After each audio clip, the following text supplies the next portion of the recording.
नमस्कारः। संस्कृतपाठशालायाः एतस्यां कक्षायां सर्वेषां स्वागतं करोमि। अहमेष नारायण दत्तमिश्रः।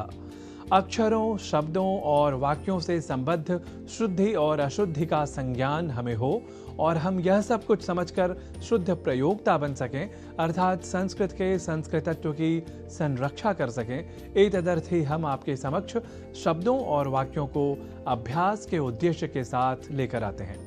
तो इसी श्रृंखला में आज इस अक्षर से जुड़े शब्दों के शुद्ध उच्चारण के उद्देश्य के साथ कुछ वाक्यों का कर लेते हैं अभ्यास।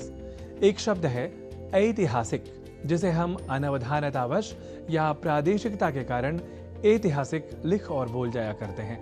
यह आप जान ही चुके हैं।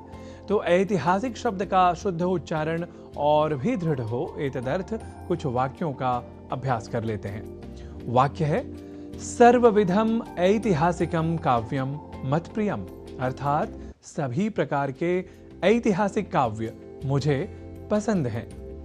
ऐतिहासिक काव्येषु प्राचीनतमं तो रामायणमेव, अर्थात ऐतिहासिक काव्यों में तो सबसे प्राचीन रामायण है। तो ऐतिहासिक शब्द के शुद्ध उच्चारण के साथ साथ यहाँ एक और भाषा संबंधी तथ्य जान लेना है आवश्यक, और वह यह कि प्राचीनतम शब्द को जब हम दूसरे शब्दों में हिंदी भाषा में कहते हैं तो एक बड़ी अशुद्धि कर जाते हैं। वह अशुद्धि है सबसे प्राचीन के स्थान पर सबसे अधिक प्राचीनतम यह लिखा और बोला जाना। देखिए, प्राचीनतम शब्द में संस्कृत का एक प्रत्यय है तमप, जिसकी तुलना आप अंग्रेजी भाषा के सुपरलेटिव डिग्री से कर सकते हैं। अर्थात सबसे अधिक इस भाव को बताने वाला प्रत्यय है तमप। तो सबसे अधिक प्राचीनतम बोलने की जगह सबसे प्राचीन या केवल प्राचीनतम कहना या लिखना ही श्रेयस्कर है। यह भी हम समझें तो संस्कृत के मूल शब्दों का अन्य भाषाओं में भी शुद्धतम रूप में प्रयोग कर सकेंगे। अब बढ़ते हैं आगे इस अक्षर से जुड़े कुछ अन्य शब्दों से बने वाक्यों की ओर। सर्वविधम भारत वैभवम तावत कह न जानियात, अर्थात भला कौन सभी प्रकार के भारतीय वैभव को नहीं जानता होगा। अब वाक्यगत अभ्यासार्थ अगला शब्द है दैनिकम, जहां इस अक्षर का प्रयोग है। तो हम दैनिकम जैसे अशुद्ध उच्चारण न करें।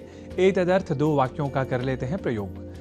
निर्धनेभ्यः दैनिकम दानम अवश्यम करणीयम, अर्थात निर्धनों के लिए दैनिक दान अवश्य करना चाहिए।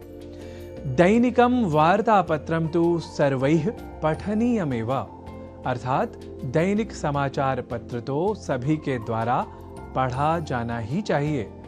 इसी तरह दोषे सति तु नैतिकम उत्तरदायित्वम सज्जनः एव स्वीकरोति, अर्थात दोष होने पर तो नैतिक उत्तरदायित्व सज्जन ही स्वीकार करता है। नैतिकम प्रशासनम सर्वथा प्रशंसितम भवति, अर्थात नैतिक प्रशासन सर्वथा प्रशंसित होता है। ऐसे ही हम कई अन्य प्रयोगों के साथ इस अक्षर से बने शब्दों का वाक्यगत अभ्यास कर सकते हैं। वस्तुतः इन वाक्यगत प्रयोगों द्वारा हम शब्दों के शुद्धतम उच्चारण को अधिक प्रायोगिक रूप से हृदयंगम कर लेते हैं।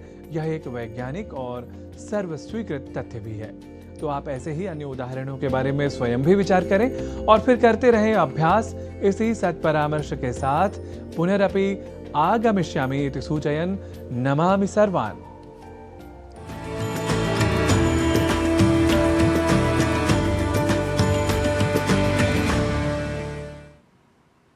आज श्रावण मास का